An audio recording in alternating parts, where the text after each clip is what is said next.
शिवहर लोकसभा क्षेत्र इस समय बम बम बोल रहा है काशी। बम बम बोल रहा है। अरे मैं मुझसे बड़ा कोई भाजपा ही हो सकता है? मेरा तो परिचय ही भाजपा से रहा है और भाजपा के जो लोग वो जानते हैं कि बाबा जी ही भाजपा के उम्मीदवार हैं। पहले सर आपको ये भी नहीं देखा गया था कि आप भाजपा का सदस्यता ले लिए और फिर बाद में देखे कि निर्दलीय चुनाव लड़ना शुरू कर दिया। इस बार की लड़ाई बाहरी भगाओ और शिवहर बचाओ, यानी इस बार शिवहर सनवर्षा भी ना बने और शिवहर सहरसा भी ना बने, इसलिए शिवहर का बेटा ही शिवहर का नेता बनेगा। अभी हम शिवहर लोकसभा क्षेत्र में हैं और आपको बता दें कि चुनाव का बिगुल बज चुका है।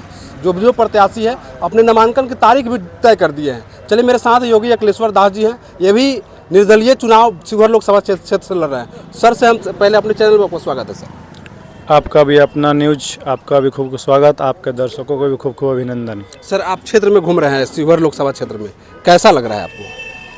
शिवहर लोकसभा क्षेत्र इस समय बम बम बोल रहा है काशी। बम बम बोल रहा है। हाँ, तो शिवहर पूरा बम बम है और इस बार शिवहर पहले ही भगवा था, आज भी भगवा है और आगे भी भगवा रहेगा।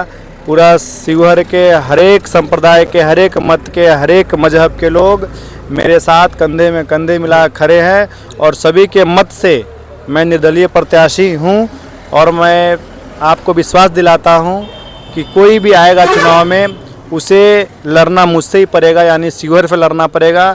इस बार की लड़ाई बाहरी भगाओ और शिवहर बचाओ, यानी इस बार शिवहर सनवर्षा भी ना बने और शिवहर सहरसा भी ना बने, इसलिए शिवहर का बेटा ही शिवहर का नेता बनेगा। इसी मत को लेकर हम सभी चल रहे हैं और सभी से विनम्र निवेदन कर रहे हैं कि इस बार अगर आप चूक गए तो फिर हमेशा के लिए आप 15-20 साल पुनः शिवहर गुलाम बन जाएगा।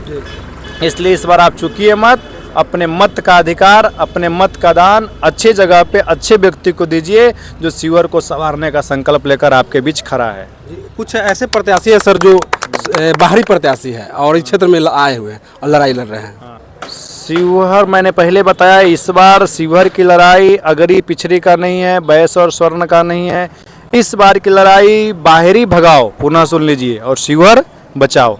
शिवहर इस बार सनवर्षा भी नहीं बनेगा जहाँ फिर ऋतु जायसवाल जी आती है और शिवहर सहरसा भी नहीं बनेगा जहाँ से लवली आनंद जी आती है। इसलिए इस बार शिवहर की जनता कटिबद्ध है, संकल्पबद्ध है कि इस बार इन सभी को राजनीतिक पर्यटक स्थल, यानी ये सब राजनीतिक पर्यटक है, ये सब शिवहर को राजनीतिक पर्यटक स्थल बना दिए हैं कि इनको पार्टी ने बाहर से लाया, इनको टिकट दे दिया और शिवहर की जनता भोली भाली है। छलने का काम इन्होंने हमेशा किया इन सभी ने।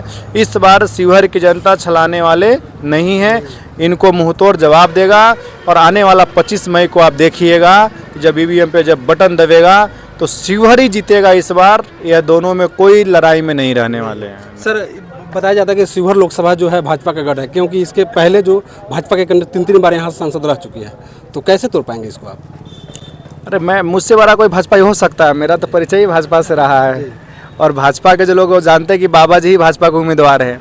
पहले सर आपको ये भी नहीं देखा गया था कि आप भाजपा का सदस्यता ले लिए और फिर बाद में देखे कि निर्दलीय चुनाव लड़ना शुरू कर दिया। मैं आज भी भाजपा के सदस्य हूँ, इसमें दो राय नहीं है। आज भी हूँ मैं, अभी पार्टी कार्रवाई जब करेगी लेकिन जनता पूरा जानते कि बाबा जी भाजपा के हैं और इस बार ईवीएम पे कमल तो है नहीं, इस बार ईवीएम पे कुछ और ही निशान रहेगा। हाँ, इसलिए इस बार बाबा ही चलेगा। लोग इस कपड़े को देखकर मत देंगे। राष्ट्रवाद पे, हिंदुत्ववाद पे, यानी शिवहर को मजबूत करने के लिए, शिवहर को विकसित बनाने के लिए, शिवहर के लोग अपने भविष्य को सुधारने के लिए इस बार लोगों ने प्रण कर लिया है कि बार बार दलीय और इस बार निर्दलीय। तो आप बोल रहे हैं सर कि ईवीएम में जो है भाजपा का जो कमल है नहीं है, लेकिन एनडीए के दोनों गठबंधन में लड़ रहे हैं जो तिरछाप है। लोगों के दिमाग में हम भी 4 साल घुमा हूँ, सबके हमारा मोदी जी का यही कहना है कि हमारा प्रत्याशी कमल है, तो यहाँ तो कमल है नहीं, यहाँ शिवहर में कमल नहीं है।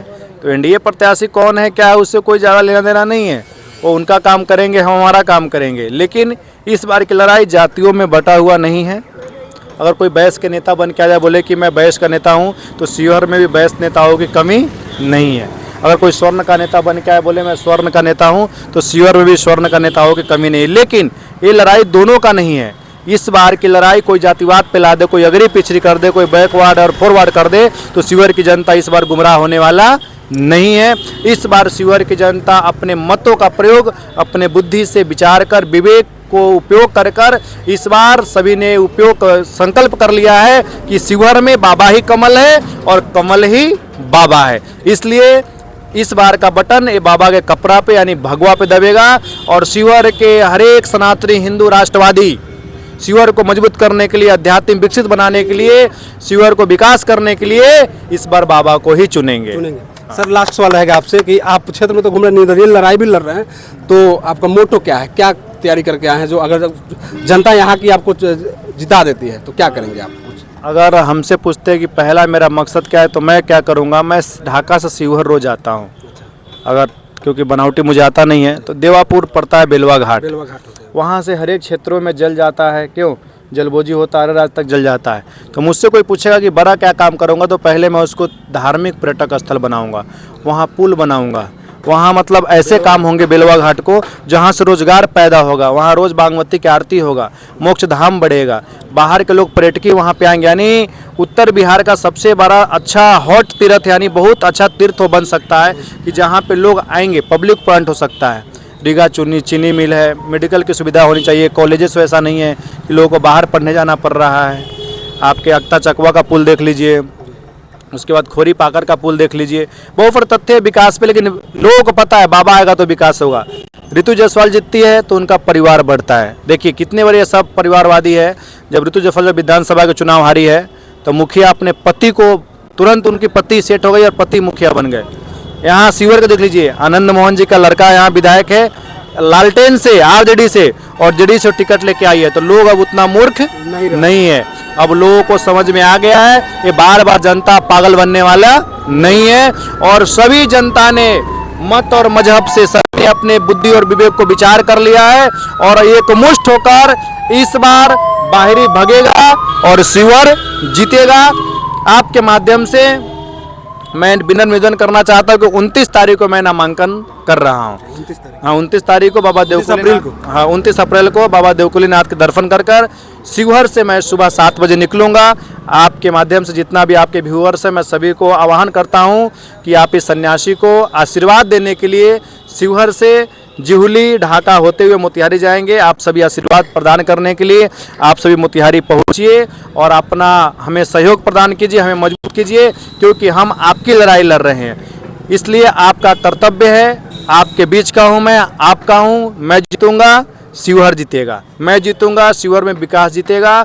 और यहाँ पर जो मेरी नारा है, मेरा ही नहीं, शिवहर के अगर हर एक व्यक्ति से पूछेंगे, इन लोग जीत जाएंगे तो भाई शिवहर के जो पॉलिटिकल व्यक्ति राजनीतिक वो कहाँ जाएगा? लोग राजनीति कैसे करेंगे? यानी बाहरी नेता आ जाएंगे तो फिर क्या यह बीरो के पास नेताओं की कमी हो गई? वही शिवहर है जहाँ पे पंडित रघुनाथ झा जी, अनवरुल हक साहब, सीताराम सिंह जी हो गए, आपके हरिकिशोर बाबू हो गए, रामदुलारी सिन्हा हो गए, एक पे एक नेताओं को दिया जो भारत लेवल पे जिनका नाम रहा है। इसलिए इस बार शिवहर की मतदाता बहुत ही जागृत है। शास्त्रों ने, वेदांतों ने और संविधानों ने दान 2 प्रकार की है, रक्तदान और मतदान। रक्तदान से एक अपने जीव को सुधार सकते हैं, एक आदमी जो मरा हुआ है मतलब उसको खून कमी है तो उसको सुधार सकते हैं, लेकिन मतदान से आप इस शिवहर को सुधार सकते हैं, राष्ट्र को सुधार सकते हैं और अपना भविष्य को सुधार सकते हैं। इसलिए इस बार का मतदान लोग बहुत ही विचार कर देंगे। कोई ऐसा गलत व्यक्ति शिवहर में ना आ जाए कि हमेशा के लिए शिवहर उसका गुलाम बन जाए। इसलिए शिवहर अभी 96-98 का शिवहर नहीं है, यह शिवहर 2024 का शिवहर है। हर एक मतदाता जाग चुका है, ईवीएम भी बहुत जग चुकी है। अब बैलेट पेपर वाला पहले वाला नहीं रहा कि बस गए और छाप दिए, यहाँ सब जगा हुआ है। और इस बार देखिएगा, इस बार शिवहर इतिहास लिखेगा और इस बार शिवहर ऐसा इतिहास लिखेगा कि आने वाला भविष्य में कोई भी राजनीतिक पार्टी बाहरी कैंडिडेट उतारने से बचेंगे। और यही मौका है शिवहर के लोकसभा के लोगों के पास। यह विचार मत कीजिए कि पार्टी का कि कैसा है, संविधान ऐसा नहीं कहता है कि आप पार्टी को वोट दो। तो बड़े बड़े लोगों ने मिलकर एक संस्था बना दिया, उसका एक ब्रांड हो गया और ब्रांड बनने के बाद उसका एक सिंबल मिल जाता है और बोलते हैं कि इस पार्टी का ये है। संविधान कभी नहीं कहता इस पार्टी को दो। जिस प्रकार जिला परिषद का, पंचायत का, नगर परिषद का चुनाव होता है वह बिना यानी किसी कोई भी सिंबल मिलता है। उसी प्रकार जो मैं चुनाव लड़ रहा हूँ, पब्लिक के बीच का चुनाव लड़ रहा हूँ, मुझे सिंबल नामांकन के बाद मिलेगा, लेकिन लड़ाई में हम लोग बहुत मजबूती से है। और अभी से सारे जो नेताएं हैं सबकी अभी से ही पसीना गिरना शुरू है। मैं बिंदास समस्त हिंदू समाज के बीच में जा रहा हूं और बाबा का वोट सब समाज का है।